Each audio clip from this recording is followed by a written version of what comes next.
their defensive coordinator and what it could mean. As I welcome you in, we've got TGMD in the house along with Brian Hartman. We're all pretty excited today. Hey, Heupel gave us a jolt. I've also dug into the backstory on this deal and what it all means. But we believe the Vols have their defensive coordinator and what it could mean. We're going to project ahead for you a little bit here, as we are wont to do.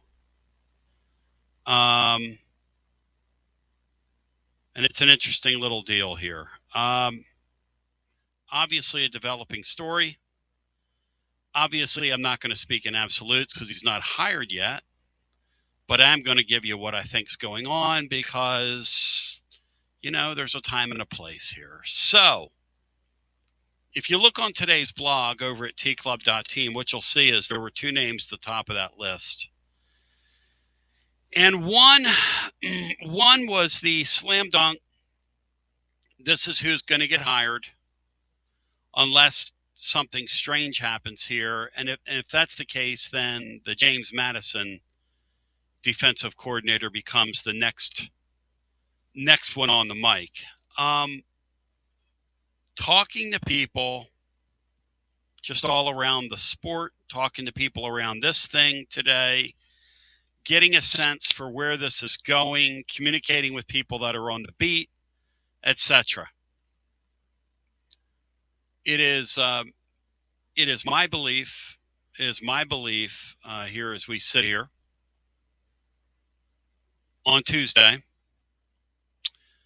that Tennessee's defensive coordinator, barring the unforeseen, and again, you never know with this stuff, but I think they're crossing the T's and dotting the I's. All signs are pointing toward Ryan Walters being the DC. Now, I'm not going to put a timetable on it because I'm not going to play God here. But I do know this. There's an urgency in doing this quickly, according to people I've talked to around Heupel's deal, because they don't have – Heupel's been very methodical when it comes to filling these spots.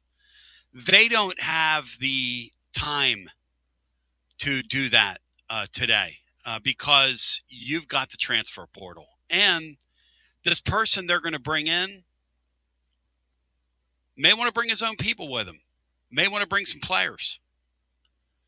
Ladies and gentlemen, boys and girls, children of all ages, I believe Tennessee's number one candidate, as I wrote today over at tclub.team, and Matt's going to break this down scientifically for us, and John Adams has now jumped in here, and everybody's been apprised of what's happening here. Ryan Walters is the guy that I believe is Tennessee's defensive coordinator of choice at this point in time. I believe at this hour, it's his job. Unless something happens weird. Again, you can't speak in absolutes because I don't think it's done yet, but I think it's very, very, very, very, very, very, very close to done. In fact, it wouldn't surprise me if something happened later today. But we do expect something to break. When, in fact, it becomes Ryan Walters, if, in fact, it becomes Walters, but I believe it's him. And I also believe that one guy you'll see come with him, according to people I talked to, is Brian Odom, who's an inside linebackers coach. And again, we talk about Josh Heupel as a comfort of creature. Ryan Walters and Heupel cross paths at Missouri. Brian Odom and Heupel are both share the Oklahoma connection. I believe they played together, which would help. And I also think that if, in fact, they hire Ryan Walters, they're going to give him say over who stays and who goes. But this would continue a pattern of Josh Heupel hiring people that he's comfortable with. And I guess there's nothing wrong with that as long as you're comfortable with the right people. But I was told in digging since this thing broke, because we were wondering if Heupel would have the stomach if you'll pardon the pun, to blow out Tim Banks if it came to that? Would he have the stomach to do it? Well, the answer is yes. He had the stomach to do it. Now, I believe that this thing is the interesting thing about this deal is that he got a little nudge. He got a slight nudge from above. But I also believe Josh Heupel was going to do this anyway and talking to some people on the Banks deal. And so let's talk about Ryan Walters as I bring our cast and crew and our panel in. He's the current defensive coordinator at Washington. Really made a name for himself after he left. He was with Heupel back in the late teens at Missouri when Heupel was the offensive coordinator there. And they were pretty successful, together. So he's used to being a DC, or used to coaching, I should say, because he later became the DC there. And then he jumped over to Illinois, where he really made his bones under Brett Bielema. And then he matriculated over to Purdue for an ill-fated appointment as the head football coach there for 2 seasons. They pulled the plug on him. He wasn't a head coach. No shame in that game. Goes out west to Washington and has had a really good defense this past season. Matt, your thoughts on this hire if it happens? Yeah, well, it's certainly an upgrade over what you've had, and it's something new, which I think maybe even more so than the upgrade. It's just what everyone needed. You got to try something different. You're just kind of are who you were defensively, and you weren't changing a whole bunch. But the guy that was a national coordinator of the year at Illinois. Yep. Runs a kind of a little bit of a unique defense that requires you to have some really, really good corners that you can trust playing on islands and playing press coverage. So kind of the bigger physical guys that you see in the SEC often at places like Alabama and Georgia. So you need true corners that you can leave on islands. Yep. There's some questions about it. It can be run on a little bit, but again, just schematically, it's something that Heupel was used to and coached with, and something that Walters is also coached with as well from the offensive side. So you've got to find a way to be more complementary, I think. And obviously Heupel making this move, and if it happens and doing it this quickly, means that he kind of had already been planning on this. It seems like so. Yes. But no, it's an upgrade. It's an intriguing hire. Walters checks all the boxes, and with some familiarity with Heupel, which is always key with Heupel. But you just got to find a way to play more complementary football, and I kind of like it. It's something new, and again, it's an upgrade that was kind of desperately needed at this point. So I'm kind of wondering what we're looking at here in terms of how this is going to go. Obviously, Matt, what kind of hire this is. Obviously, what happens with the staff. Matt, do you think the style of defense is congruent with what's going on in the modern SEC? How does it translate, do you think, Matt? I mean, it's built to put pressure on quarterbacks, yes. And kind of create chaos and kind of disguise some things. You can have different looks, which is something that Tim Banks' defense just didn't do. They didn't disguise anything. Yes. You could kind of motion and scheme them to death because you kind of knew what they were doing. But this, you can move guys around a little bit, whether they're kind of safeties, linebackers, hybrid, just do a lot of intriguing things. But the premise is it's built around having kind of some lockdown corners that you trust to leave on islands. And when you don't have that, you have what kind of happened to Walters at Purdue, where you just get torched and you give up, program records, every week. So, you need guys like Ricky Gibson, McCoy. You're going to have to continue to have guys, really 3 or 4 guys like that every year that you trust and that you can live with playing on islands. So, but when you're able to do that, as we kind of saw last year, even with Banks's defense, when you have guys that you can put on islands and cover guys, it opens up to do a lot on the rest of the field and gives you the ability to be pretty good there. Yeah, this guy is going to, and he's going to bring their inside linebacker coach with him, I believe, if it comes down. But that's the plan right now. The plan is he'll bring a guy with him. They're going to give him say over the staff as well. And my thing with the Purdue experience is when they were getting ripped apart, when you have 0 players and you're at Purdue, who cares? I don't look at that, because here you're not going to have 0 players. Here, if you know what you're doing, you're going to be able to get your fair share of who you want, what you want, the type of player that you need to execute what you want to do. And, at the end of the day, I think this is a risk certainly worth taking. So,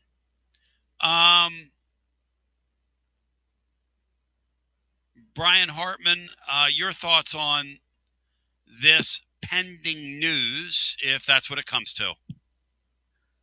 Well, Ryan Walters is a guy who could extend Heupel's tenure potentially, because he looks like someone who they might be able to keep if he has success. I don't know that the short stint at Purdue, they might shy away from putting him as a head coaching candidate seriously somewhere else for a while. So that might be a plus for the Vols. And so I like the fact that it's a younger guy. Yep. I like the fact that I still think he's hungry.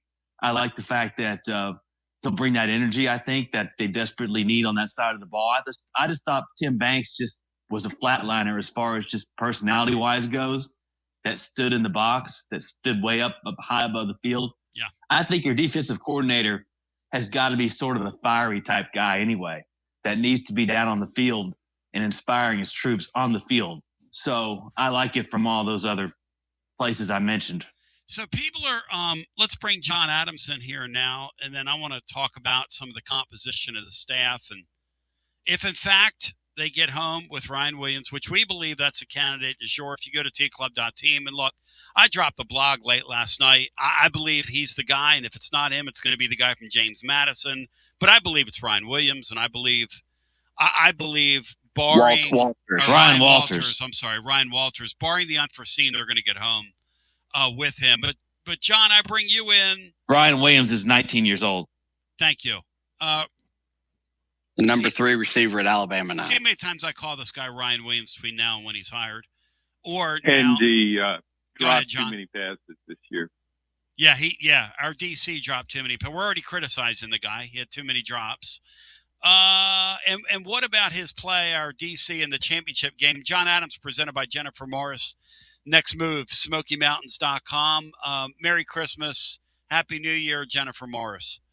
All right. So, John, your thoughts on the developments of the last 24 hours, the firing of Tim Banks, the fact that yesterday I was right before the news broke, I was declaring us an everything stink school in the spirit of Danny White.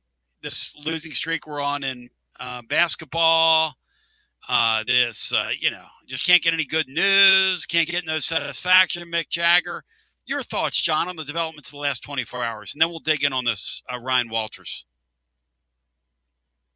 Well, I was not totally shocked, but a little surprised because of Josh Heupel's history.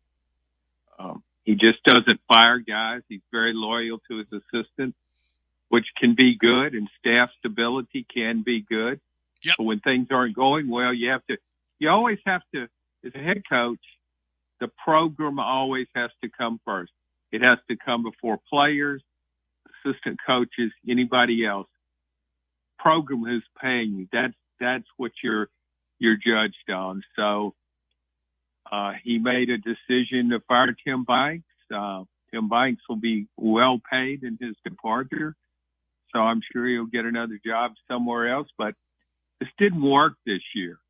And the fact that every SEC game except Florida, which was pretty much at death's door, it moved the ball, scored more than 30 points on Tennessee. Every team in the SEC except Florida that Tennessee played. That's just, and I think the Vanderbilt game was the tipping point. Just put a real bad punctuation mark behind the season because of that second half with Diego Pavia just, hey, I'm going to go out and win the Heisman Trophy if I can. Can you guys help me? And they got a resounding yes from Tennessee's defense.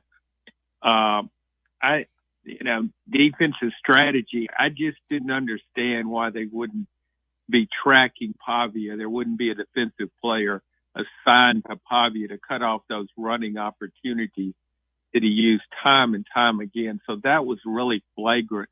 You didn't have to be a supreme defensive strategist to figure out and question that. So I think it shows that we've seen a couple of changes now with Heupel. He tweaked his offense after last year. The results were good. Now he's hiring a new defensive coordinator. The third thing, and I wrote that last night in my column, he has to be more aggressive in the transfer portal. I think that's crucial. That's more important to me than hiring a defensive coordinator, because you see how teams are winning now. It's through the portal. You can go and do it two ways. You can get massive influx of players, which Ole Miss has done, which Vanderbilt has done, which Indiana has done, and these teams are winning. Or you can be selective like Ohio State. But if you're going to be selective, you can't just get pretty good players. You have to get the elite players like a Caleb Downs, an All-American safety. You got to get All-American types if you do that. But back to the coordinator move. I was looking at Washington. I did a Big Ten SEC top 25 this year for USA Today Network, and so I was kind of cognizant of what's going on with these different teams in the Big Ten. And I thought Illinois' defense was really consistent. Illinois. Washington's defense was really consistent. Yeah, let's count how many times we did. I got Illinois on my mind too for the bowl game, but the guy guy made his bones at Illinois. It's where he had his great success. And he had great success there. But that team was loaded with defensive talent. Loaded. And I don't know the level of talent at Washington, but I know how consistent it was. It didn't give up more than 26 points in the game. Gave up 26 to Oregon, which is a high-level offense. It gave up 24 to Ohio State, another good offense. So I think that's a good sign. Excuse me. One of the things I want to see in a defense coordinator, though, we didn't see it with Tim Banks this year, and maybe we'll see it with this guy, is to be able to adjust. If your talent, if you can't do what you prefer to do defensively because of a talent shortcoming, can you adjust? And I didn't think Tennessee could do that this year. You need to be able to do that in the SEC. That's one reason I don't know what Justin Wilcox's situation is, former Tennessee assistant defensive coordinator under Derek Dooley.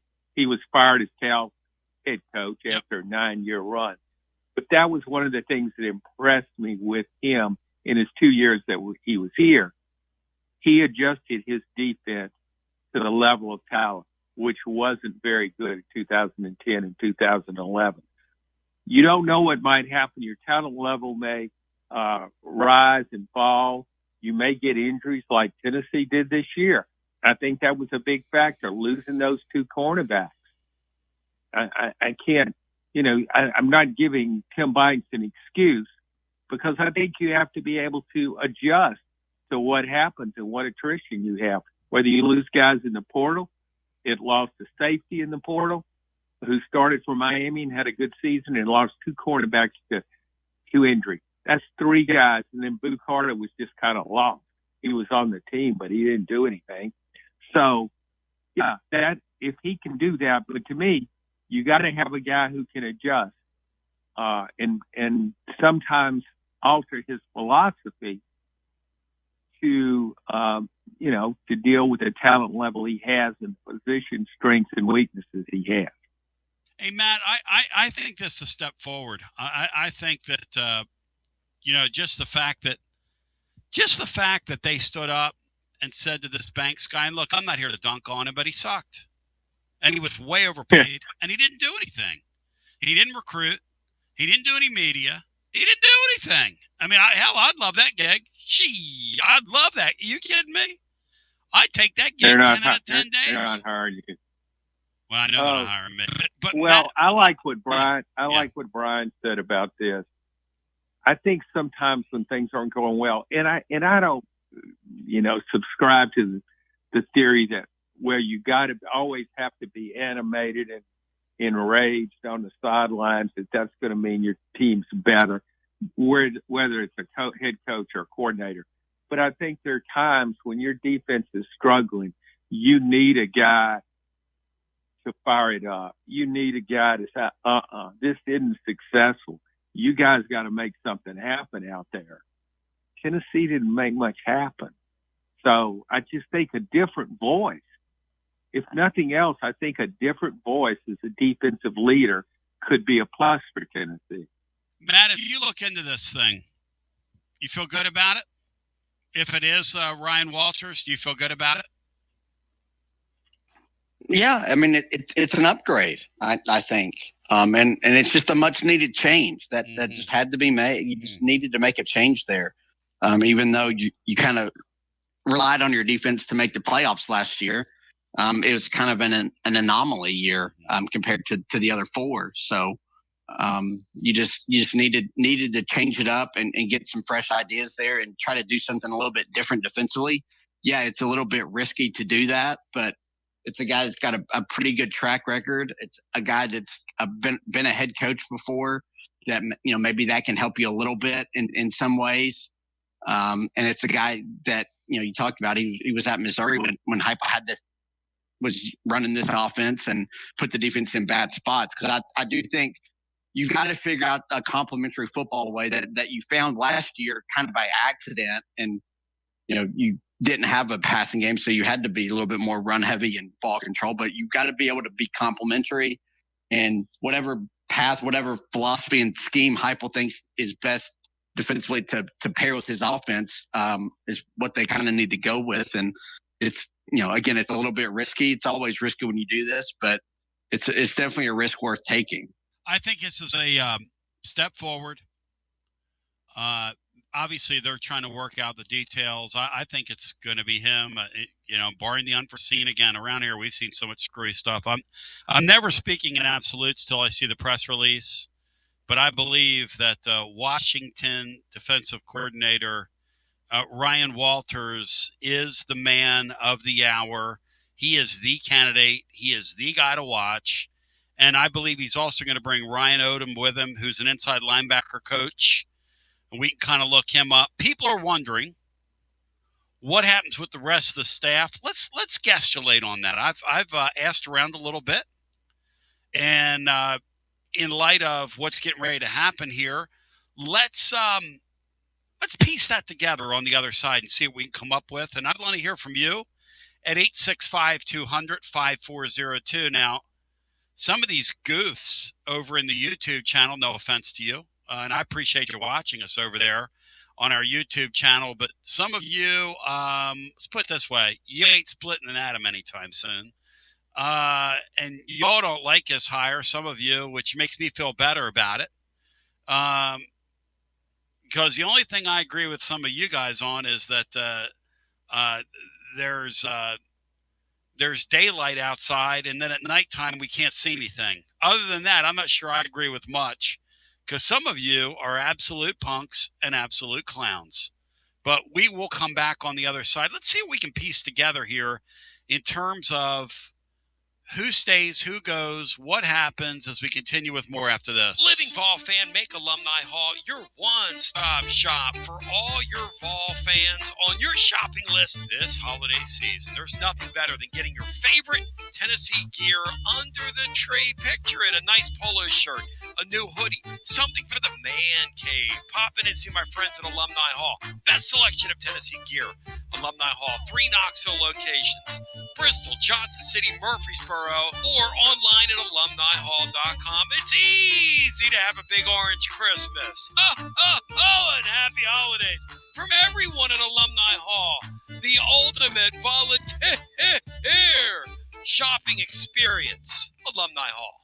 Calhoun's invites you to leave the cooking to us all holiday season long. Between now and the end of the year, feast without the fuss. When you host at the holidays, don't you dare cook. Go absolutely next level with this offer. Between now and the first of the year, Calhoun's is offering an incredible deal on delicious turkey or prime rib dinner. You could feed from 5 to 10 people at your home holiday gathering, not lift a finger of preparation. The turkey dinner comes with amazing sides like mashed potatoes, peas, melt-in-your-mouth gravy, dressing to die for, fresh rolls, cranberry sauce, and homemade cheesecake. And the prime rib dinner features amazing melt-in-your-mouth prime rib, fresh mashed potatoes, au jus, green beans, gravy, rolls, horseradish sauce, and delicious fresh baked cheesecake. This amazing offering is available now through the new year. Call to place your order today. More information found at holidayfeedpack.com. Again, that's holidayfeedpack.com. Feast without the fuss this holiday season with Calhoun's, the taste of Tennessee.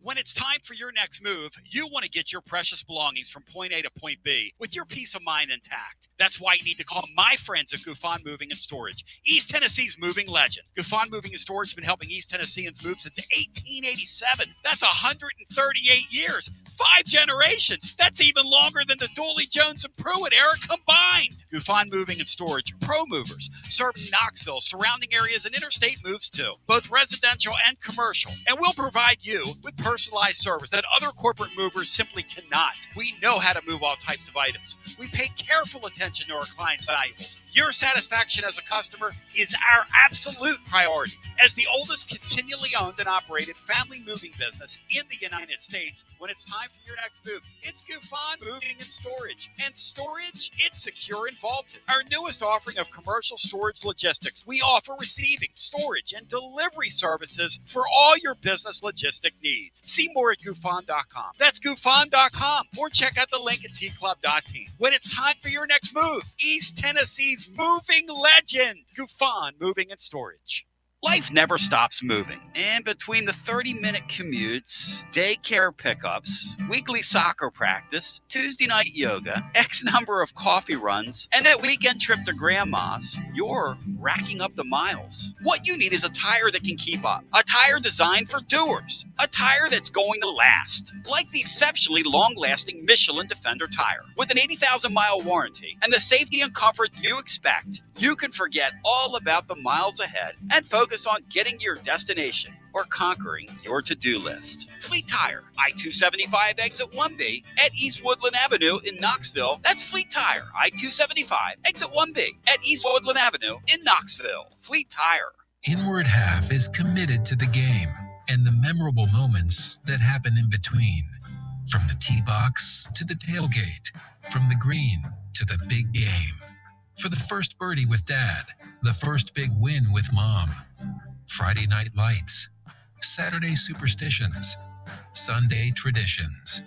Fall into the comfort and unparalleled performance of Inward Half. This fall, enjoy the walk-in. Are you tired of hiding your smile because of crooked teeth? At Knoxville Smiles, we've got the perfect solution. Invisalign. No metal, no wires, just clear, comfortable aligners that straighten your teeth without anyone noticing. Eat what you want, smile with confidence, and see results in as little as 6 months. Call us today for more information about Invisalign, 865-539-1776. Or just visit us online at knoxvillesmiles.com. Smile brighter with Knoxville Smiles. Out-of-town law firms have been swarming into East Tennessee lately. From Memphis, Chattanooga, and Birmingham, they've stormed into the area. Wouldn't you rather do business with a local firm? You know, a true neighbor. Marcos Garza and the pros at the Garza Law Firm are just that. There are neighbors and friends that support local causes year-round. The Garza Law Firm works to serve you professionally on criminal matters, injuries and accident matters, and Social Security and disability filings. The Garza Law Firm is here for you at garzalaw.com. The Garza Law Firm. Let us help. Holiday cooking? Holiday guests? Your drains will be working overtime. Avoid clogs and backups this holiday season with Pipe Wrench. We'll clear your clogged drain for $99. Guaranteed to work or it's free. With Pipe Wrench Home Services same-day service guarantee, our certified plumbers get there fast and have the tools and expertise to clear the most stubborn clogged drains. And if we can't clear it, you don't pay for it. Have other plumbing or HVAC problems? We make it easy with free on-site estimates on replacements and free second opinions on repairs. So call or schedule your appointment online at pipewrench.com and we'll clear your clogged drain for $99 or it's free. We are committed to keeping your home cozy and worry-free this holiday season. Pipe Wrench Home Services, trusted in Knoxville, Maryville, Oak Ridge, and neighboring communities for over 20 years. And as always, same-day service guaranteed or the visit is free. For residential main lines only and requires clean-out access. Visit pipewrench.com for details. TB here with Alan of WeShipFloors.com. Tell them about it, Alan. Hey, I'm Alan from WeShipFloors.com. Our competition's prices, well, they're going up. Ours are coming down. Our waterproof floor Supercore is the best, and right now it starts at $199 a square foot. Our warehouses are full of 4mm, 6mm, and 8mm. You strapped for cash? Well, we have our own in-house financing. Use our room visualizer and order some free samples today. Supercore from WeShipFloors.com. Best products at best price. Like Alan said, head over to WeShipFloors.com. Use the room visualizer on the website. Drop in any of the 120 Supercore floors virtually into your room and order your free samples today. WeShipFloors.com. Tennesseans, they are us. The best product, the best price. WeShipFloors.com. T to the B back with you, 865-200-5402. We believe the Vols have their next defensive coordinator. All that awaits is putting the thing to bed. But I believe that Ryan Walters is their choice. And what are the ramifications therein? One of the things, and I want to kind of pivot to this because I want to talk about staff makeup here in a second, but one of the things that I'm talking to some people about the challenge of bringing somebody in here, really the challenge here is twofold, finding a defensive coordinator. First of all, the college football world knows how the season ended and knows that the fans are at Heupel's throat and understands the life cycle of these guys. So you got a head coach going into his sixth year that hasn't won a league championship, but has made the playoffs, but the clock is certainly ticking on him. So I was told that, this guy's going to want a 3-year deal. Anybody would. I was told that another thing that would shrink the pool, Matt, is the pace of play. The pace of play would scare away certain defensive coordinators. Matt, do you buy that? And what are your thoughts, if you could elaborate on that? Well, it's certainly a factor in this, and especially the last time the job was open, it was a huge deal. I think the job's a much more attractive, infinitely more attractive job than it was when Heupel got hired, just because you've seen results on the field and you're not late in the cycle and you've got a program that's kind of stable. But I think there is some truth to that. I don't know how much it matters to coaches. I think it's kind of a perception that probably fans make a bigger deal of than coaches do, but I do think it's fair that pace of play and being able to play complementary and having your defense on the field so much is real. We saw Tennessee go away from that last year because they kind of had to and be a little bit run heavy, but your bottom 10 in time of possession, virtually every year under Heupel, defense is on the field a ton. And that's very true and fair. And that's part of something I think Heupel needs to maybe evolve on a little bit and not be so reliant on the tempo and the doing it constantly because he's shown he doesn't need to go uber fast to scheme guys open and create plays. He can do that, as is. And just the way the rule changes have kind of took away some of the advantages of tempo. And they've really shortened games. You have less plays and less possession. So efficiency has to matter more than trying to hit a play over top, every other possession. You've got to value your possessions a little bit more. And getting away from tempo, helps your defense a little bit some as well. It's something I think Heupel could probably look into that.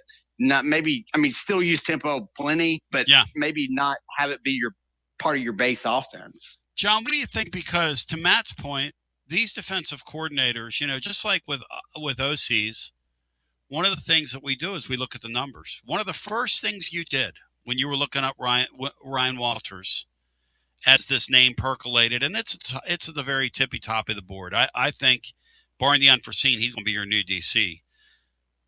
That said, one of the first things we do is look at these defensive numbers. And look, when you're all these guys want to put up good numbers and don't want to be on the field all the time. If you're on the field all the time, chances are you're going to give up points and you're not going to be way on up there. John, what's your view that it might shrink the population of, because Butch Jones used to talk about populating the football, which always reminded me of Travis Henry. So, but populating the football side, the more you're on the field, the more worn down you get. Does Matt have a good point that maybe it's time to revisit just the whole approach here, and you don't have the weapon you once did by going fast? Well, just looking at the stats, Tennessee scored a lot of points this year. It's a top 10 offense. Mm-hmm. So however you get to that point, it doesn't matter to me. But John, if you feel like, but it's a top 10 offense against defenses that couldn't play. When it gets on the field against defenses that really could play, it's an okay offense. Let's be real about our offense this year. Come on now. Well, it scored 41 points on Georgia. Okay. But Bino also had went 8-4. Thank you, Matt. It also went 8-4. Thank you. Yeah, I just think you got to do what's best on offense. If it's using some tempo, not as much, if that's what works and you can move the ball better that way, that's fine. I don't want to have to go in with the idea that, to have a better defense, I'm going to have to cut down on my offense. I want to be able to score as much as I can. Mm-hmm. We've seen Hype tweak the offense between the 24 and 25 season.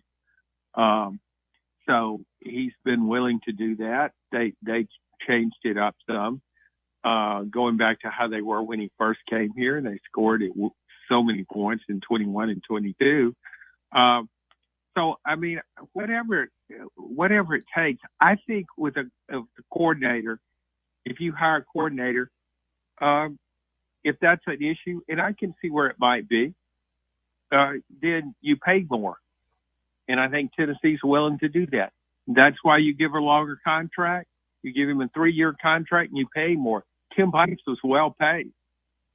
He was well paid. He had a decent contract, and now he's got a nice buyout. So that to me is how you compensate. But I think Josh Heupel has to figure out, when we go back and we look at the offense, we saw one of the criticisms and a fair criticism, I thought, was game management, clock management, that kind of thing with Josh Heupel. It wasn't so much whether it was going up tempo or not. I just think he could have managed game situations and clock situations better. Matt, what do you think? No, you certainly need to improve the in-game, the time management, and coach those kind of late clock situations. You've definitely got to figure out what all went wrong there and fix that for next year. And I don't mean taking away from how good the offense is. I just mean being more efficient with it. not having so many wasted plays and wasted possessions. That's the key. Because I think Heupel's a good enough offensive coach that you don't have to, catch teams out of position and with deep balls on quick snaps. And defenses have adjusted to that a lot now. Defenses are a lot more prepared for the up-tempo stuff. It's not as much of an advantage as it once was. I just think you've got to find that balance between playing fast and playing aggressive and scoring points, but also not just continuing to put your defense in awful spots and have your defense on the field for, 35 and 40 minutes in some of these big games. Do you think that you want somebody who's confident that it's not going to be, well, I can't coordinate a defense if the offense scores too quickly or we're on the field so much. You want a coordinator who's confident in his own ability to adjust to that. I would. I had an emailer yesterday after the announcement of Banks firing. He said, well, instead of firing Tim Banks, why don't you use that and paying him that money? Why don't you invest that money in getting better defensive players? I think there's something to be said for that. Tennessee had better defensive players in 24, and the defense was really good.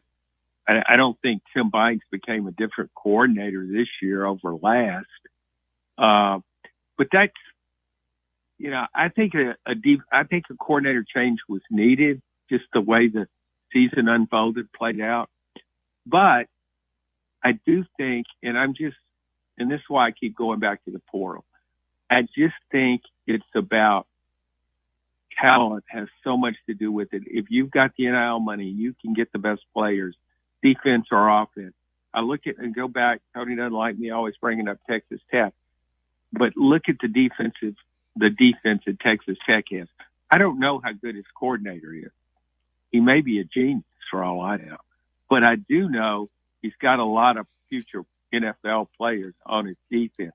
If you get that kind of defensive talent, and they got it through the portal, they built their defensive front four through the portal, you're going to have a pretty good defense. It won't matter who the coordinator is. Well, Tim Banks, in his 4 of his 5 years here, could have spelled his name with a C, because as a nun in St. Pat's school, Catholic school used to say to me, the C says K and the word is suck. So she was talking about the word success. You had some pretty cool nuns tone growing up. She would go, success, brother. The C says K and the word is suck. Know it, brother.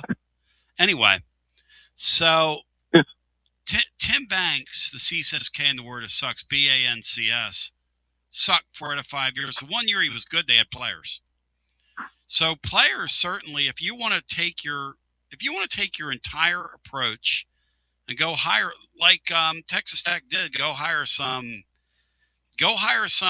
coach that nobody's ever heard of to be your head coach, which is what they did, and go put all your money in your roster and let the good times roll. Sure. I mean, I thought Joey Maguire was a character in a movie. Show me the money, which is pretty ironic. I know it's Jerry, but it's Joey, and it'll work. But John's got a good point. Here's the thing, though. This Odom guy, this is interesting because this continues Josh Heupel's creature comfort ways, Matt. Brian Odom, who I believe is coming with this Walters guy when the hire's made. Brian Odom, as I look up his bio, is a guy that has some defensive coordinator experience. He was a co-DC linebackers coach at USC. That's Barry Odom's brother, which is kind of interesting, right? Well, it makes sense. And that's the coaching trees connect in a lot of ways there. And that's the tie. Yeah. Because if you remember, Barry was at Missouri before. What happened to him at Missouri, Matt? I don't, because he was pretty good there for a while. Yeah, it's interesting because they were very offensive heavy, and Walters was the DC or co-DC, and they kind of weren't very good defensively, and he's a defensive mind. And then they let him go, and he had a couple of DC jobs, I think at Arkansas, and then was at UNLV for a year. Mm-hmm. And now he's at Purdue, which is really kind of interesting that they hired Odom right after they had Ryan Walters, because Odom and Walters are kind of very similar coaches. So it's kind of weird that Purdue went that route again. But I've always thought Barry Odom's a pretty good coach. Yeah, me too. Really good X's and O's guys. Me too. I don't know why it doesn't quite work out. Like, I think he's a better coach than the results are. Maybe he just doesn't recruit well and isn't really an NIL portal guy. But it's funny. It's funny you mentioned. We'll see. Well, it's funny you mentioned NIL, because he's a guy that one of my buddies happened to be in the facility at UNLV. It's like in the industry, and he said that he could hear him screaming at that quarterback. I forget the quarterback's name, Matt, but they had that falling out where that kid wanted more money. He quit mid-year, and he's now the backup at James Madison. Yeah, he told him, he screamed at him and said, "Get the hell out of my office! What are you doing? Wants more money at mid-season?" He goes, "You suck. What do you mean you want more money? Get out." Matt hit on it, Tony. Yeah. Barry Odom didn't recruit well enough. There was a year when there were a lot of highly rated blue chippers in the state of Missouri. It was an unusual year. And Missouri just almost, I don't know if it went 0 for the class, but it got very few of those guys. And that was the problem with Barry Odom. He didn't recruit well enough. And I think he is a good defensive coach, and I think he showed that at UNLV. I don't know if anybody can win at Purdue right now. They need to invest a lot more in that program. No. In fact, if I were Barry Odom, I don't know why in the world he would leave UNLV for Purdue. I agree with that. To me is a bad move. I agree with that. Purdue's a graveyard job. That's what Purdue is. Especially now with Purdue Indiana's, hasn't been anything since Drew Brees left their campus. Hey, you're right, really, Brian. And especially with the Indiana doing what they're doing now, they're really they're surrounded by. They're kind of like Auburn. They're surrounded by all these programs that are just more resourced, like Notre Dame, Indiana now, even Illinois to a degree. Northwestern's had success. Wisconsin. They're just really in a tough spot. We believe Ryan Walters is the choice de jour, unless I hear otherwise while we're on the air. That's the position I'm in. I've got a couple boots on the ground and ears to the phone and what have you. The DC is going to get a call on who he's going to work with. The last time around, guys, that's not the way this thing was constructed. It was a shotgun marriage.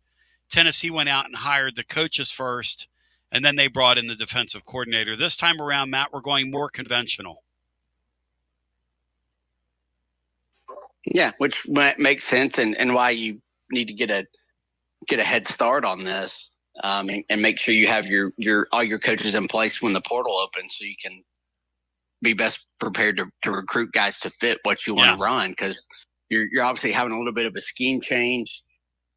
Tennessee's secondary was really bad this year, obviously because of the injuries, but this is a very, corner, based scheme where you've got to have really good corners to run what Walters wants. And we saw this year what happens when you don't have corners. And so you're going to have to go out and get, I think, probably 2 or 3, really good corners and hope you can get Ricky Gibson back. And that'd be a really good start.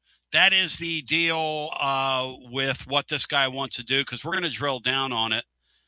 Cassie just sent me some stuff on what this guy likes to do, what this guy wants to do, and I appreciate C chiming in. Heupel, I'm reporting, came to the conclusion after the Vandy game with a nudge from above, and I mean it was a slight nudge. They didn't mandate it. They didn't tell Heupel, hey, you got to make changes. That's not what happened here. This was his doing. Obviously, he's not a what was the word? He's not a confrontation guy. It's just not who he is. You can see it. You can see it when he interacts with, officials who deserve confrontation. He's just not a confrontational guy. But what they're going to do here is they're going to allow this guy to decide on the staff who goes, who stays, who goes, yada, yada, yada. John, your thoughts on that? And then I'm going to get a little more into detail on that. Well, I think you're going, as Matt said, I think you're going about it the right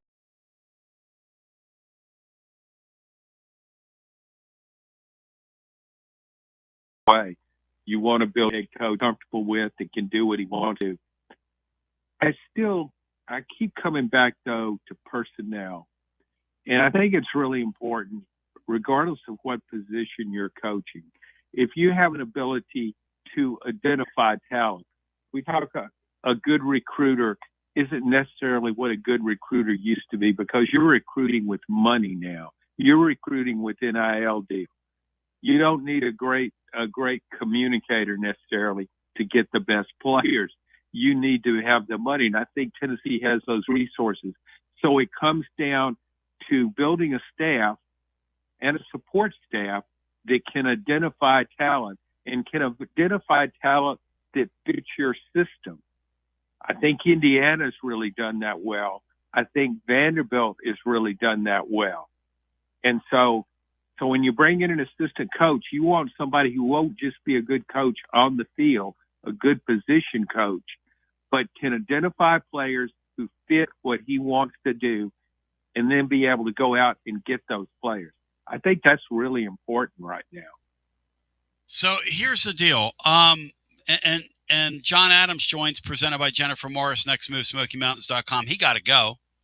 He got to go, as Doug Dickey once told me when I asked him 25 so years ago. I was interviewing him, and it was back when the Bush administration was doing this gimmick deal where they did a rebate to the U.S. to all the ticket buyers, but to the citizenry. And I asked Dickey, I said, this is me in my young days being kind of a smart ass. I said, hey, Doug, I said, Bush is doing a rebate with the ticket with the citizens. What about a rebate, Doug, for the ticket buyers? And Brian, what did he say to me? Oh, Tona, I got to go. Yeah, he goes, Tona. For the what? I said, Tona, I got to go, Tona. I said, like a rebate for the season ticket holders. And he goes, for the what? And then he said, Tona, I got to go. And he hung the phone up on me. So this is worth thinking here. This is what I'm hearing. I'm expecting Chaff besides this defensive coordinator spot. I think he's bringing Brian Odom with him, which would be bad news for this Inge guy, who Matt's been around here for a year. Is that right? Inge has been here for a year. I think 2, because he was going to go to DeBoer's staff at Bama, and he got hired away from there here. So I think this is his second year here. It's such a hard thing to follow, because the guy that's also in this thing is the guy from James Madison, who's also a coordinator for 1 year after being a co-coordinator at Alabama. And so these guys are it's all intertwined. It's hard to keep track of. Rodney Garner's been a mainstay here. Rodney Garner's been a real blessing here. Rodney Garner's done a really nice job here. And Rodney Garner, as Matt was saying, or somebody was saying before, had a knee surgery, and, he ain't getting any younger. And he's been at this a long time. And I think if Banks would have stayed, I think Rodney Garner was going to go. I don't know where he was going to go, but I think he was going to go, because I don't know that this thing was serious enough for him. I don't know what's going to happen with Rodney Garner. In terms of the Harbin guy, I don't know what's going to happen with him either. I don't think people are really high on his, shall we say, coaching ability around the deal, but he is a dynamic recruiting type. I don't know. I'm just giving you what I'm hearing. The Inch guy, I will say, does make a great practice video. So that's got to count for something. And in terms of Martinez, I think that Martinez has a lot of equity with people because he's a good team guy. And he's a guy that Heupel has had with him for a few stops. And if, in fact, the new DC, whomever it may be, I think it's going to be right now as of this conversation, I think it's going to be Ryan Walters from Washington. But if the new DC deems that he's got to go, I think they'll reassign him and keep him in some sort of capacity. Would be my guess. Heupel's pretty fond of him. And, John, you got to give it to old Willie Mo because fans hate the guy. But he's had a great way of staying on the beam. And when they were at Central Florida, he developed a few guys that played in the NFL down there. So he can't be too terrible, can he? Well, he's been a good recruiter too. That's his history. That he's a good recruiter. Yep. Back to Rodney Gardner, though. I don't think Rodney Gardner's lost anything. Oh, I agree with that. I mean, Rodney Gardner, man, that's one guy. I mean, there's an assistant coach I'm keeping on the staff. It's Rodney Gardner. I don't care how old he is. I mean, and I can't speak to whether he's declined any, but I don't see. We go back to last year, the way that defensive front played, all those defensive guys when he's rotating 12 players in there. And Rodney Gardner at one point was considered the best recruiter in college football. Yeah, but years ago. Yeah, but we're back to this. Your personality, your personality doesn't put money in my bank, Right, I understand. He developed relationships with players and maintained them. Guys that were recruited by him, they stayed in touch with him throughout their NFL careers. He was really good at that. Somebody's saying Chop can be the new Gardner. No, the problem with the Chop guy that I hear, and I'm not here to speak ill of the guy, but the problem I hear is he's not just tactically, he's just not there. But in terms of his coaching ability, but you can believe that or not. I'm not here to speak ill of it. I'm just telling you what I'm hearing, and I mean, what the hell do I know about it? To get back to Rodney Gardner, I just think he can, as long as he's been at this, he knows what kind of defense he wants his lineman to play. He knows what he's looking for in terms of size, agility, all that kind of stuff. I think he would be good at identifying talent. I don't see how he couldn't be with all his experience and identifying players that want, that would fit what he wants to do. So I would give him a lot of leeway as a coach. I don't know whoever I bring in, if they say, well, I don't want Rodney Gardner on my staff, that would be a deal breaker to me. Somebody said it best. Chop doesn't have the chops right now. No offense. There's on an unrelated deal here. Utah is going to enter a private equity agreement raising $500 million for athletics, which could set a new precedent. That's Ross where we're going. Says, Matt's laughing at that, but that's a significant story, and here's why. Because these people are spending themselves into oblivion Newton-John right now. The Saudi oil money is right around the corner. Those of you that quit watching PGA Tour golf because for that reason or whatever you did, get ready to have to make a decision on college football because these people, you might as well face it, they're addicted to spending. It's the federal government. It's what these people are. But that's an interesting story, Bri. So there we are. How much money are they taking, Bri, from the private equity? It's $500 million plus. It's a Ross Dellinger goes on to say that Utah Athletics is entering into what could be a $500 million plus equity partnership with Otro Capital, featuring the creation and shared ownership of a for-profit entity to operate athletics. Here's a really great question for one and all, John. And this is just me saying. Here's a really great question, John. Where and when does all this end? Because it's got to end at some point, right? You on your way out? No?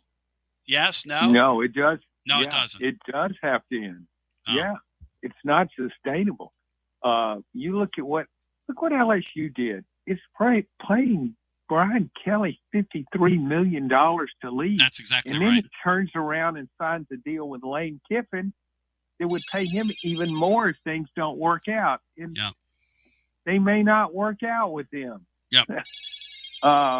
It's crazy. So at some point, I don't care how, unless you're just pumping money out of the ground like some of these Texas schools can. Pump it and pump it. That's what they're doing across the seas as well in the Middle East. And by the way, peace on the streets, peace in the Middle East. John, on the way out, any thoughts for us? And I appreciate you. Well, thanks for having me on. And I want to go back to one thing you said about your conversation, a young Tony Basilio talking to Doug Dickey and Doug Dickey hanging up on you. Yes. And you kind of implied that you were kind of a smart aleck back then. A smart Allen, yes. But yeah, well, so how is that different from what you are now? Just curious. And on that note, ladies and gentlemen, hour number 2, we'll get into some phone calls. I want your thoughts on what we believe is the candidate of more than the moment. I think it's the guy that they're going to hire unless it falls through. No, look, he's going to want a multiple-year deal. I think he's going to want a 3-year deal. I don't blame him. This thing is tenuous. It's not hanging by a thread. But it's certainly, I mean, they got to rework their defense. And John's right. No matter what they do with their staff, they have got to hit the ground running with some serious urgency in the portal if we want to be talking about the Josh Heupel era in 12 months.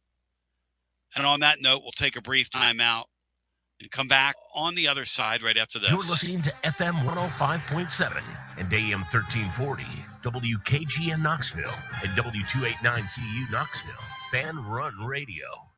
It's the hottest post-game show on the planet. Garza Law, 5th quarter fan reaction. Fan reaction. As soon as the final gun sounds, we're live.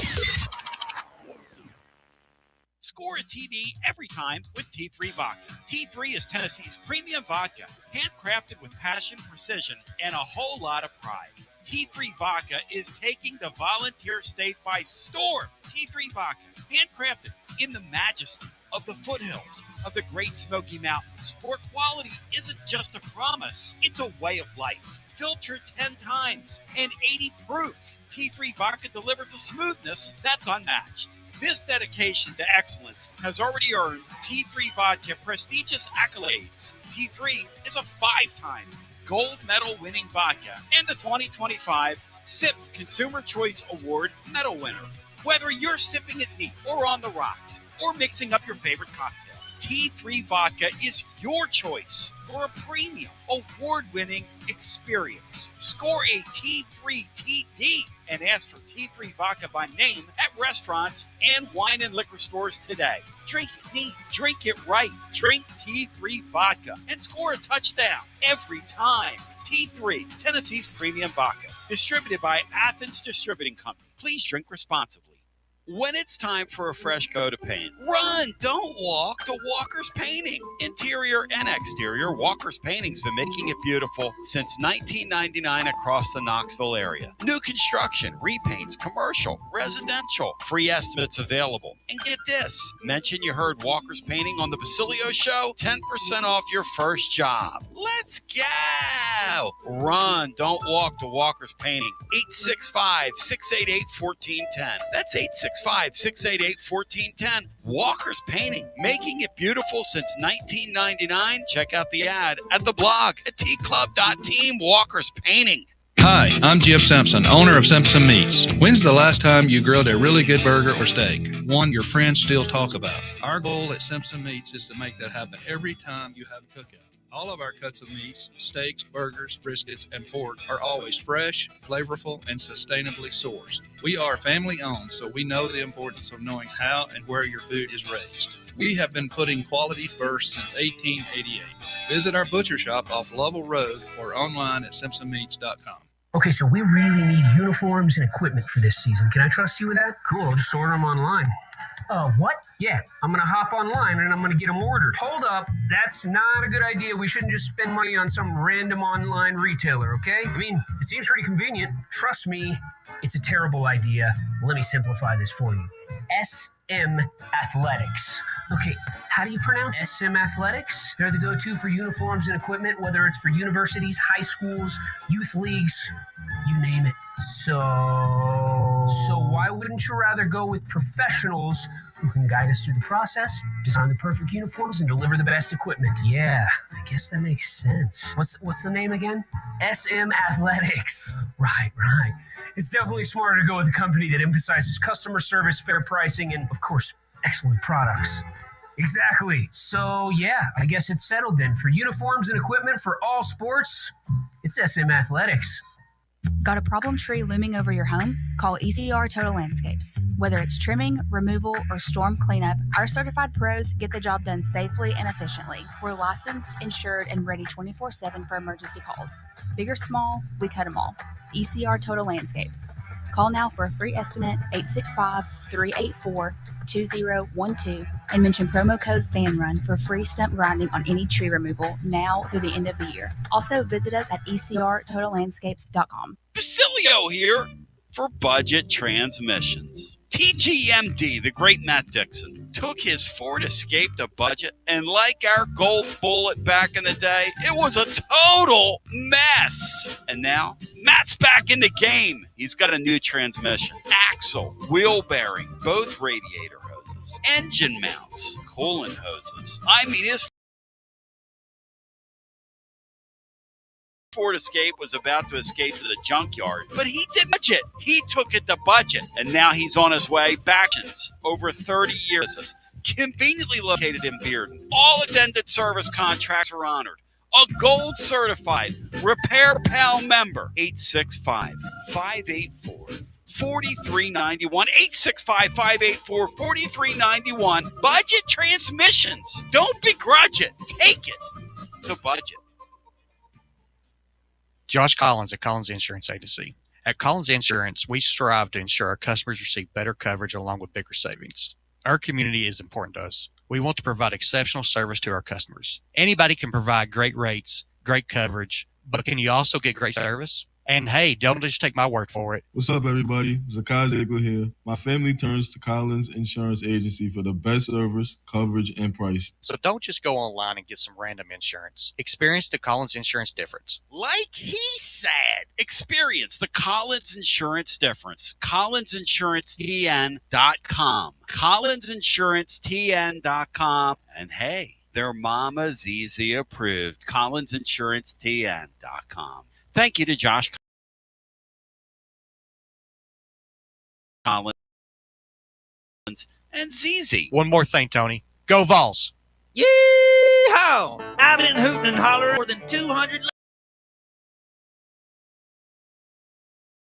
leagues. Every bet type you can imagine.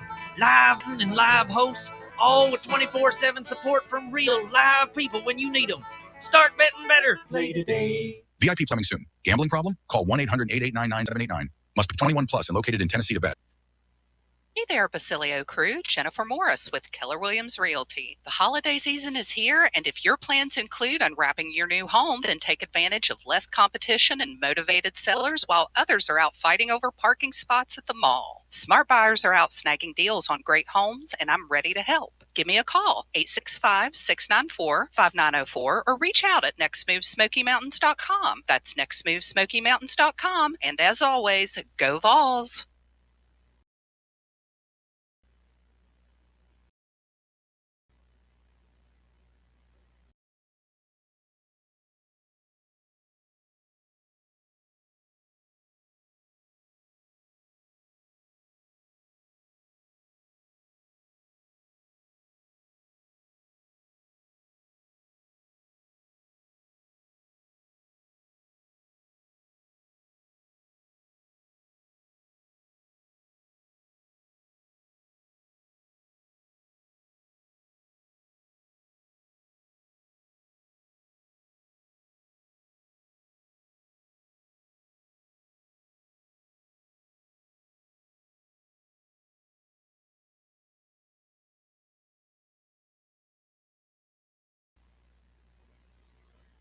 Tone to be back.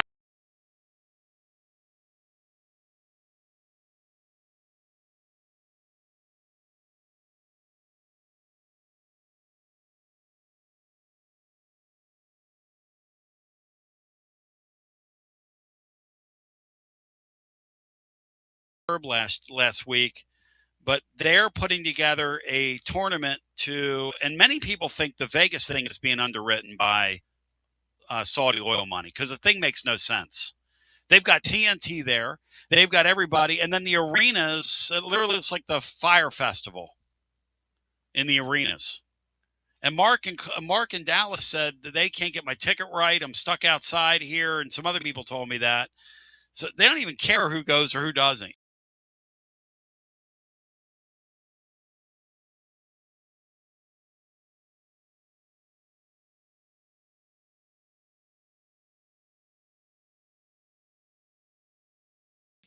Another interesting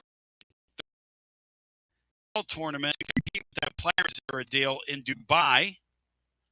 It's going to be called the Royal Palm Invitational. This is what they're talking about. If they go through it, this is going to be crazy. But supposedly, the winner of the Vegas tournament got $1 million on top of the $1 million appearance fee, which is pretty good for your NIL program. That's pretty hardy movement there. $10 million to 8 programs. So hold my beer, Vegas. And then the winner, ladies and gentlemen, so $10 million to appear. That's $80 million right there. The winner of the deal is going to get an additional, hold my Cosmo, hold my Dos Equis, Lager Especial, Cervezas Mexicanas, White Plains, New York. $20 million, $100 million total. It's supposed to come online next year. And Brian said, guys like my man Maury Hanks have been having these events for years and years and years. And college basketball's had these great relationships with him. They're going to run like hell to this thing because they are addicted to the money. And as soon as they get their hands on that money, they will have it spent. Because Dr. Danny got to tear down G10 and build something that literally, Matt, nobody in our fan base wants. Nobody in our fan base wants. Yes or no? Very few want. Yeah, that's definitely not. And you definitely don't want the entertainment district. You've got a beautiful stadium that's iconic, that has a great backdrop, that's worth more than just any. There's no price value on it. You can't put a price tag on it. Trev has $20 million for winning a preseason tournament's more than the national championship in football might bring in. Well, it's funny you'd mention that, Bri, because I'm being told that within the sport itself in hoops, and then we'll go to the phones because Lumbo's got a thought here on this hire. By the way, I want to shout Lumbo out yesterday. Lumbo and Lee called the show, and both those guys brought that Walters guy up to watch him. So, shout out to him. Shout out to both of those fellas. But apparently the UAE, United Arab Emirates, wants to eventually, their goal is to own March Madness.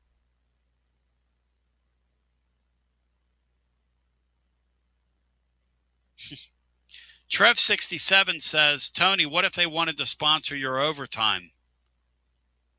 Let me tell you something, dude. I would get on the phone with wild man Jeff Anderson, who I hope's listening to this program right now, mainstay at KUB, low these many years, who used to have a great gimmick in local wrestling where they would come out with the kendo stick and he had a turban on his head and he would they were called themselves the Turbinators. And they whipped me one day on the air. I've got an old video of it, of them whipping me with a kendo stick, Matt, while I had the Really? Oh, yeah. I used to do local wrestling. Please tell Laura to send that to me sometime. You want to see that? I would love to see it. Yeah. You want to see that? Are you kidding? Do I want to see it? Trev67, I would put a turban on my head and go, if they gave me that kind of money, I mean, I'm criticizing, college sports for what they're doing, but of course I wouldn't spend like a drunken sailor, but and I would do the whole thing. So I'd commit to the bit, so to speak. I don't know if that's a politically incorrect thing to say, but it's where we're going. Let's go to the phones. Matt, for or against Danny Wood, where do you stand? Then we go to the phones here. I just think it's kind of unneeded and unnecessary right now. You're in this transition period of with portal and NIL being in rev share. I think you need to invest in your players and in stuff that's going to actually help you win, as opposed to some entertainment district that's going to have no bearing on whether you win or lose games, because that's what matters and what we all care about a lot more than being happy when we go down there for a game. It's kind of like a long-standing source of mine told me the other day about the Danny White era. He says, Tony, this guy has surrounded himself with people, his lieutenants. Nobody will say no to him. He said that's how you almost got people killed before the Georgia game this year. And I thought, and that's the reason why they did the cockamamie band route, because people around the campus itself warned him, but people in his own organization were like, no, you go, man, you go. And if they go through with this thing, it will be highly comical and a total white elephant. It'll be a total white elephant. But let's go ahead and go back to our phones. I love it. Love every minute of it. I would imagine if you polled the fan base on Dannyville, that would probably poll in the teens. But let's go ahead and go to the phones. And let's bring the man, the myth, the legend, Lumbo in the hunt and in the mix with us, who I've been told is on hold. Lumbo, I welcome you in against the backdrop that Tennessee has centered the focus of their search on one man, and it's a guy that you brought up yesterday, and his name is Ryan Walters, and he's from Washington, University of Washington, and he has a history with Josh Heupel, and I would like your thoughts. Go ahead. Hey, Tone.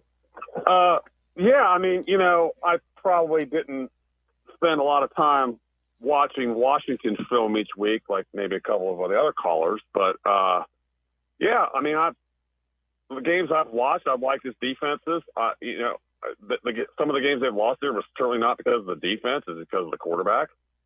And I think his style matches up with the way Heupel likes to play. Like if you're gonna get beat, get beat. Be aggressive, because I just want my offense back there on the field. Heupel's. I know Florida was a corpse, but in that game, when Heupel gets into a play calling rhythm, he absolutely cooks. But he can't get into a play calling rhythm when his offense is on the sidelines and you're getting bled out every drive. It's pretty much exclusively man to man. So you better find guys that can cover. Do we have those on the roster? I don't know. But yeah, I'm excited about it. I like the fact he's been head coach. It didn't go well at Purdue, but who wins there? And he was at Illinois. Their defense was hellacious because look, he had 4 NFL guys in his secondary. They were incredible. They were incredible, man. The safety play on that team was Bama championship levels. What it was. Yeah, and the number 5 pick in the draft at corner, that helped. Yes. And do we need to find some guys you better find some guys that can cover if you want to play this. Like for example, I don't know, I can't remember his name. The freshman that played this year, what's his name? Colton Hood. No, you're talking about the kid from Ty Redmond. Ty Redmond from Atlanta. Nice player. Yeah, I mean, look, I think that kid has a chance to be a good player. He's got a good frame. Yep. He's athletic. Yep. But he looked like a baby deer out there. Sure. I mean, he did. He's 18-year-old kid. Yeah, and you know what? Yeah. Ricky Gibson's a nice player. I mean, those are 2 guys right there that darn right well that next season could probably play competitive corner for you in this defense. Yeah. Do you think this is on its way to being done, or yeah, is it just I do. Okay. No, I think he's their candidate. I think he's highly interested. I think it's a matter now of getting the terms right. Yeah. Because look, the guy knows. We all know that Heupel's deal here is tenuous. He's gone into a sixth season, and this guy's going to want a multi-year deal, which is a fair thing, by the way. Yeah, I mean, look, he gets this done. You had a nice signing class. You go beat Illinois and look good doing it. I think people will settle down. I agree. He's making the change that everybody wants him to make. I agree. And everybody will calm down. But yeah, I like it. And I like the fact he's been in the league. Matt, any thoughts? Any thoughts on what Lumbo has to say as we kick it around here?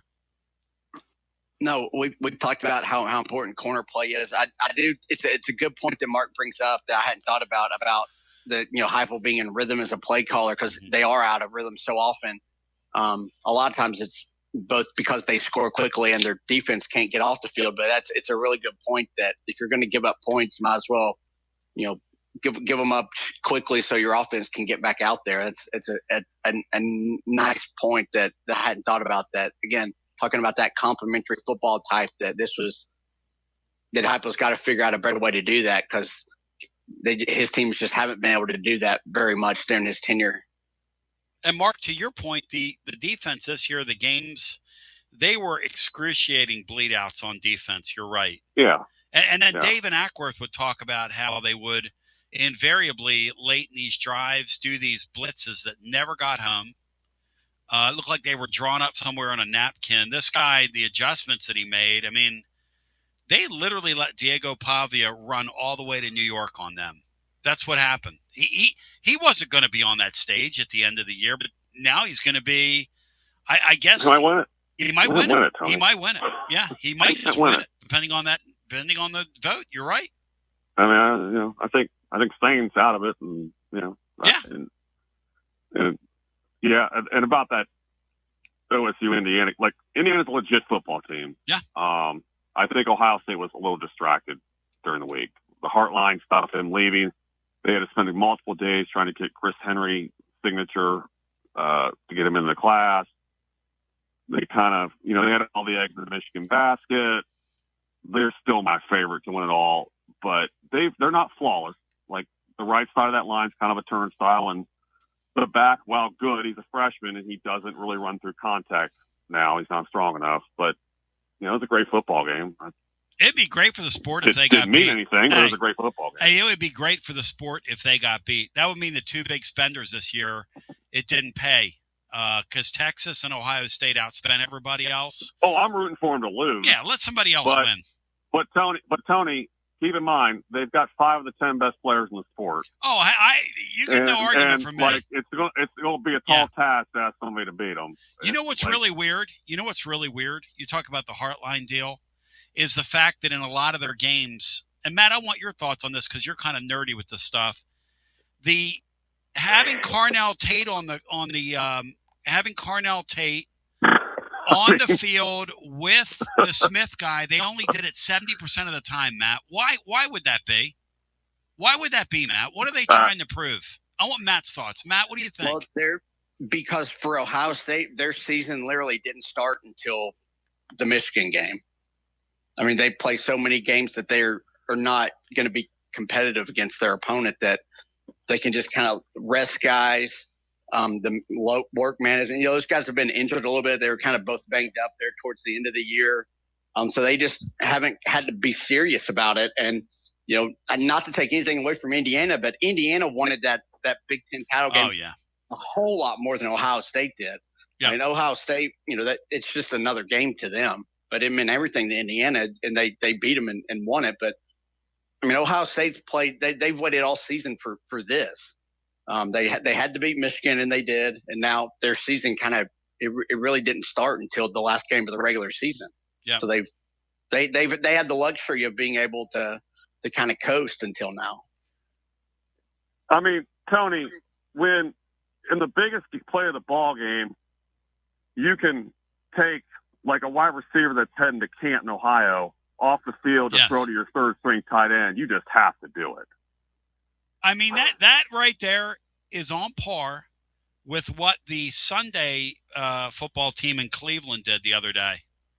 Because I got a guy that throws for 358 yards or whatever it is. He's over 300 yards. He's a rookie quarterback. He's obviously in a little bit of a zone. You've caught lightning in a bottle. You've got a 2-point conversion to tie the game. Whatever you do, Jimmy Haslam, get him off the field. Get him out of that game.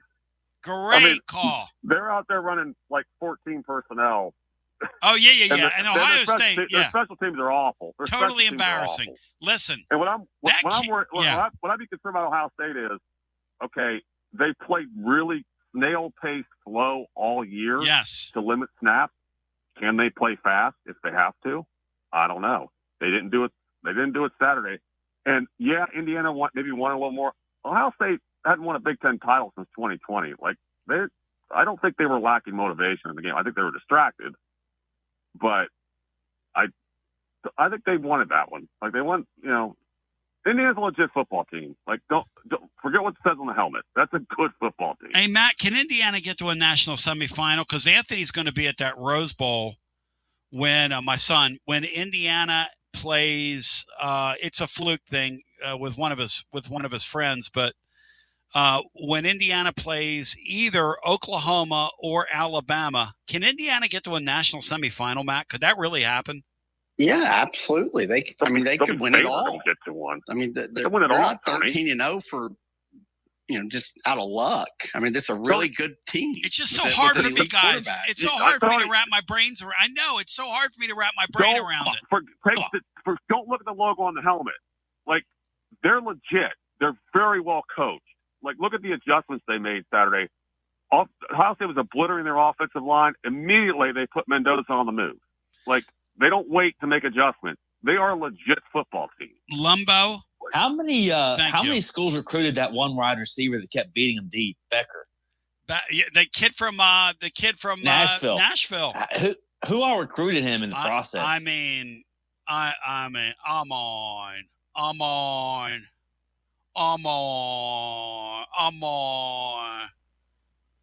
It's crazy, dude. It's a crazy story. What's crazy about it is it really has to F with the minds of the recruitniks, Matt. Because it makes zero sense that Indiana's doing what they're doing for the recruitniks. I don't know how they digest that. The high school recruiting purposes, But it's a portal game now, and they're just a really good team. Yes, they are. And they have an elite quarterback that whatever deficiencies they have, he can help cover up a lot of them. But and like Mark said, they have a really good coaching staff that's just really dialed in. It's the best turnaround, a 2-year turnaround, I think, ever in college football. I mean, the portal made it possible, but let's not forget he left James Madison and took the best players with him. But the James Madison team he left won 9 games and is back and in the playoffs this year. So whatever kind of scraps he left there were pretty dang good too. And I was looking into them. As is, Indiana's 13-0, Big Ten champs and ranked number 1. And the storyline the next day had nothing to do with them. It was all about Notre Dame getting left out of the playoffs, and that sucks. Like, Indiana should be the talk of the sport, and really should be playing for a national championship. They shouldn't be 3 games away from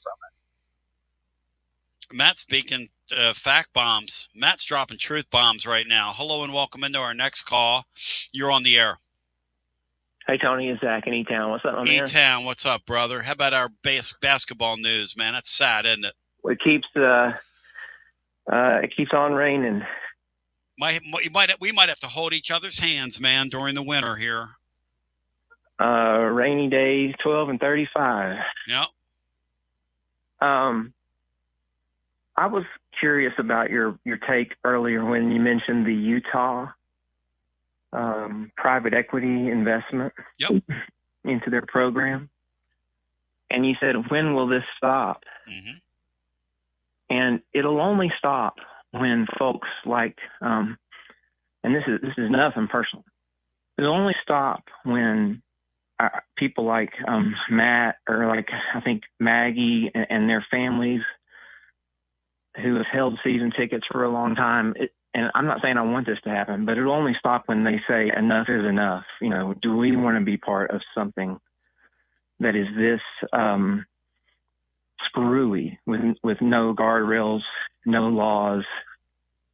It's going to take our ticket holders and the people, the not ultra wealthy, but the folks that are, you know, comfortable enough to buy, you know, season tickets for every sport, to say, hey, I think we're, you know, going to take a step back from this until it becomes something more akin to a system rather than just blah, blah, blah, you know, roadrunner running all over the place. Because, and the only sport that I've, you know, continued to follow is basketball. I'm becoming less attached to it. And Matt made a good point. There's fewer guys, and we've had a history of one and dones. But this news of private equity coming into the sport, and it's not just Saudi money, although it is. It's also just one of the few places where, and I know you hate talking politics, but this is a political issue. Politics just means who gets what and when do they get it. This is a place for capital to go to where there's still a return, because there are still good people that remember the tradition and the pageantry. Yeah, here's the sad thing. The reason that the Saudis want in on this thing is they want to own these campuses one day. People can laugh at that. No, I agree. That's what they want to. That if you look at like why homes are so expensive now, starter homes for people, it's because the BlackRocks of the world have bought them all up, and they're using them for using them for investments for Verbo. They're using them for Airbnb.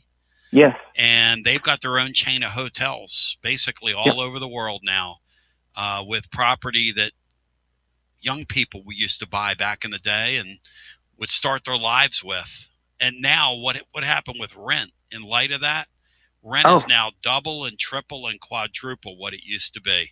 It's really sad. The apartment that me and my girlfriend lived in when I was back at UT is off of Paper Mill Square. It was like a 1-bedroom, 1-bath. Was $425 a month. $1,700 now.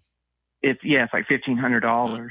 And the common spaces that we all used to enjoy, like the strip, have been mowed down to furnish these high-rise condos. And I guess it's just going to be a point where the people with a little bit more means than me say, you know what, this is not a good thing. And it's just not. Matt, does that happen eventually? Or does it just mean too much, Matt? We keep saying it's going to. I think it just means too much. At some point there will be a breaking point, and we're continuing to get closer to it. I just don't know when that is. The sports are so successful in bringing so much TV money that just the average season ticket holder, I don't think what they do really factors into it a ton. But there's got to be a breaking point soon, but I just don't know when that is. I'll tell you what's interesting. Yeah. This is a little footnote, right? But we're all basketball people. Tennessee and Kentucky played Friday, Saturday night, back-to-back in Nashville. The price point on those tickets was such that it was so outrageous that Kentucky didn't fill the building. There were several thousand empty seats when they played, and there were several thousand empty seats when we played. And let me tell you something. That's an interesting development. That tells me that there is a price point where two fan bases that absolutely love college basketball, them more than us, but we love our college basketball. We did a 90-minute post-game show the other night after that game. And I left. The phones were still ringing, and I left because that was enough talking about that, whatever that was. Yeah. So, but the point is, if Kentucky fans truly were the sheep that they're purported to be, they would have flocked and filled that place up, and they didn't do it. And we didn't do it, by the way. But But can I make a quick point? I just, and I was watching a couple of, I watched John Gruden speak on the playoff selection and the way it happened. And I watched Bomani Jones. I took I looked at some different aspects, and they all came back to we're losing our regionalism. We're losing the special flavor.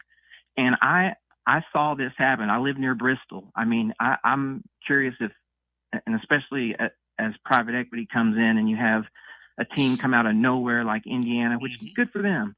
But I wonder if we're going to see the NASCARification of college sports, which, if you remember, Bristol used to be one of the top 10, the night race used to be one of the top 10 hardest tickets to get in sports. Yes. Now you can just walk in. I don't know, but it's just something that we all used to be able to kind of enjoy.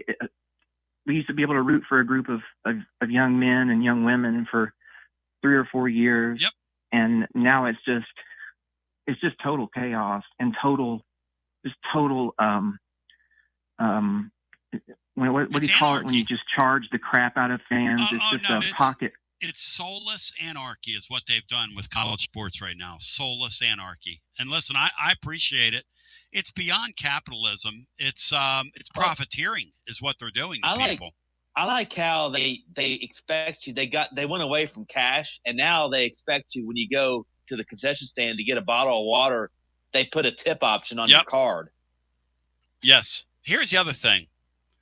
So it's just me. I'm looking at the NASCAR. They say NASCAR is too big to fail. We had the guy on from Syracuse last week, and he was talking about how they hadn't been to an NCAA tournament in 4 years. And why the Tennessee game? That was 1 week ago. Why the Tennessee game? Was that game played on a Tuesday? Yes, it was, right? Yeah, Tuesday night. So that game's played on a Tuesday. He said, hey, listen, he was there 38. He's been there 38 years, and he's from here. It was great. We had a great conversation with the guy. But he said, Syracuse basketball isn't what it once was, and it's not just the NIL era. It's the fact that they're in a league where they're displaced from the league. They're displaced from those New York City teams. They're displaced from St. John's. They're displaced from Connecticut. They're displaced from Villanova. They're displaced from all these things that they held true all those years. And a generation and a half of people grew up with, and that whole Northeastern thing. And, I think, Matt, about Nebraska, and I think about how they, I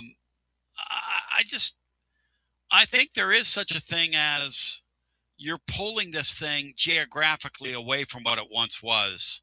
They better be very careful here. I really do think that's the case. No, all that's true, but it all comes back to it's a TV. These are TV sports now, and it's all about television and all about TV revenue. Yeah, because TV revenue trumps everything in college sports. That's so right.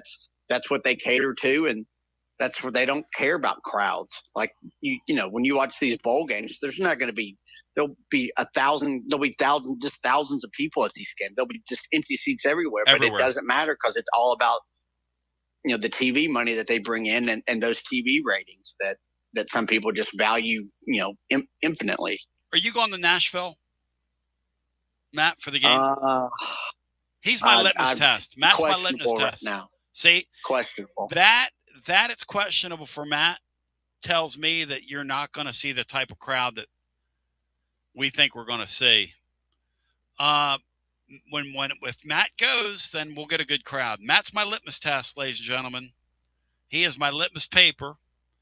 I plan on next time I sing him pinning him down and spraying a few chemicals on him and substances and seeing what happens.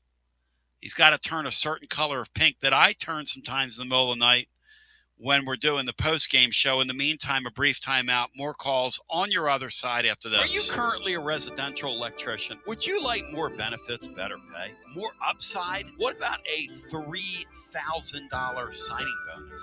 Free company-paid health insurance, annual profit share, company vehicle, gas card, much more. Call Advent Electric today. Advent, known for their large commercial jobs around town, and due to high demand, they're adding additional roles for their residential department. Maybe you know a friend, family member that's a residential electrician. Spread the word. Email hr@adventelectric.com. hr@adventelectric.com. 865-588-0631 and ask for the Tony B 3K signing bonus. Advent Electric is hiring. You got to dream about buying some land and building on that land. Well, Waterside Contracting is your ticket. 25 years of making dreams come true, Michael Scott. For hundreds in our area, custom homes or remodels, Waterside Contracting will build on your lot. They do incredible work all over the area. Structural integrity, quality without compromise. It's a way of life with Waterside Contract. Check out the wonderful work Waterside does. WatersideContractingLLC.com. When it's time for your dreams to come true. Quality without compromising. Waterside Contracting. College football fans, Chris Fowler here with the play call. This season, go for Dose with ice-cold, refreshing Dos Equis. It's more than a single play. It's a mindset. Think of it as a 2-point conversion for real life. Taking the risk, making the bold move. Whenever we get the chance to go big, we take it.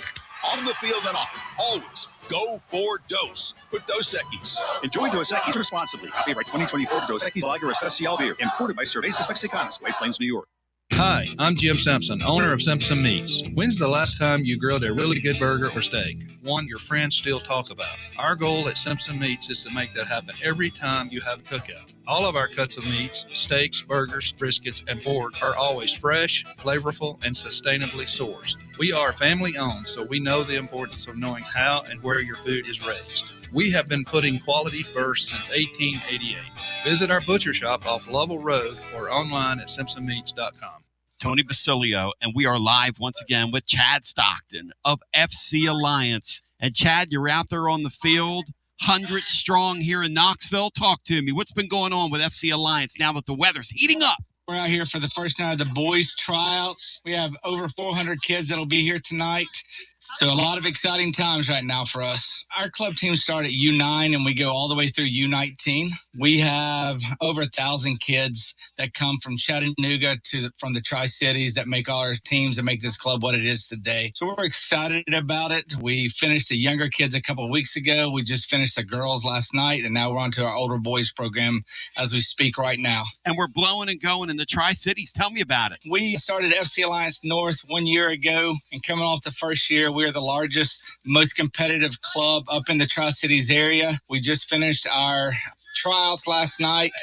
Looks like right now we will be well over 400 kids for the upcoming season. So great things happening up there. We've put our boys into some really good regional leagues. So we're excited about what the future holds for them and also our girls programs. If you want more information, check them out at fcallianceknox.org. That's fcallianceknox.org. Chad Stockton, keep growing the beautiful game here in East Tennessee. Absolutely. Thanks, Tony.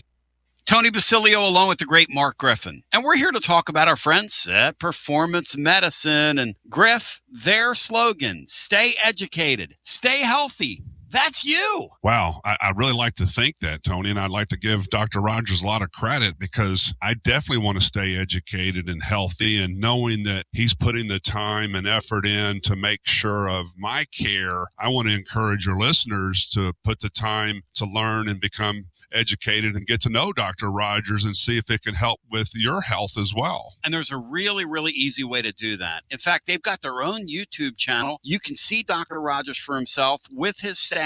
It's called The Performance Medicine Show over at the Performance Medicine channel over on YouTube. Also, more information at performancemedicine.net. To our friends in North Knoxville, a brand new location over in Fountain City, now accepting patients. So many ways to reach Dr. Rogers. And like they say, stay educated, stay healthy. Performance Medicine, online, performancemedicine.net.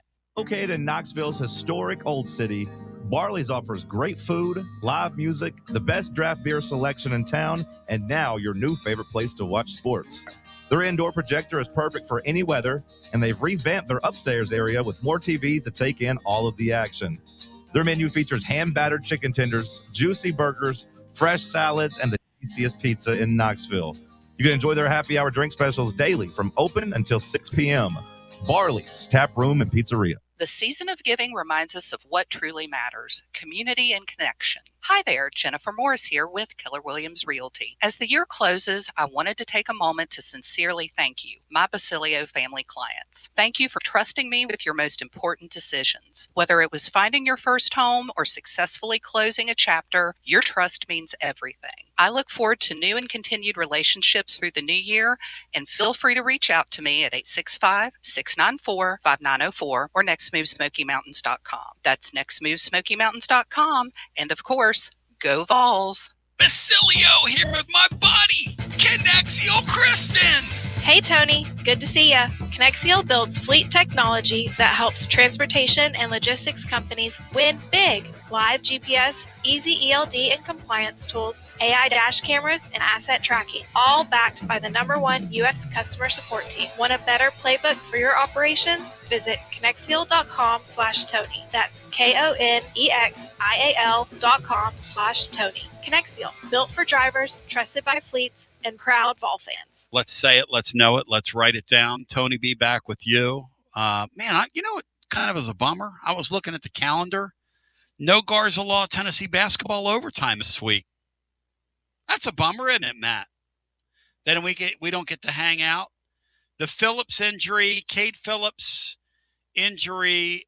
Look, I give him a ton of credit since the beginning of the year. Mike Wilson had a nice chronology of what that poor kid's been through. Man, that kid looks like he's in total pain when he's out there playing. God bless him. I hope he can get some relief because that's brutal pain that kid's been in. That looks very painful, looking at that poor Phillips kid who's got that tape all over him. What do they call that tape, guys, that tape they put on the body? Do you all know? Because Bino taught me yesterday what those wipes were. What are the wipes called, Bri, that the Browns are sponsoring right now? The male wipes? What are they? Male I don't wipes, guy wipes. participate. You don't have them, Bri? No, hell no.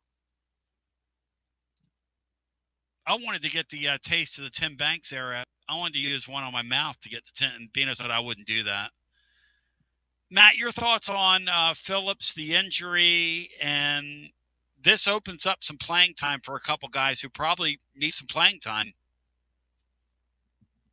Yeah, you have plenty of depth inside to kind of handle one of these, probably for the first time really ever. You've got, really probably two extra bodies inside. So, it sucks to have a guy that's, a starter that gets hurt, but he clearly wasn't 100% and it was obviously affecting him. But like you said, it helps you to kind of shorten your rotation and maybe play a little bit more of the 4-out stuff that we've kind of talked about, because they've been, going with two bigs for basically all year. So maybe it opens some of that up some more. You can use it to help you, but it obviously sucks for him. A guy who's just feels like is playing injured, ever since he got here. In case you're just joining us, my belief is that the defensive coordinator search solely centers on one name. And that one name is Washington defensive coordinator, Ryan Walters. Barring the unforeseen, I think that's the guy they've arrived at. I think they can get it done, barring the unforeseen. We'll see. Obviously, you can't speak in absolutes on this, but that's who I believe 100% is the choice du jour. And, in fact, if Ryan Walters ends up here, I expect that Brian Odom, brother of Barry Odom, comes with him. Brian Odom is a guy that played at Oklahoma with Josh Heupel on that national championship team. And Brian Odom is a guy that then transferred out of there and finished his career elsewhere and has been coaching ever since. And he's, one of these lifer guys in the sport. But the other thing to pin on the wall is this continues for Heupel, because Tim Banks was not his hire. Tim Banks was Danny White's hire. If you'll remember, they put that staff together ad hoc. Some pieces from what they had at Central Florida. In fact, did they bring Cody Burns with them, Matt, who I believe is back in the league now at Auburn under that newly constituted staff there? Did he bring? Yeah, he did.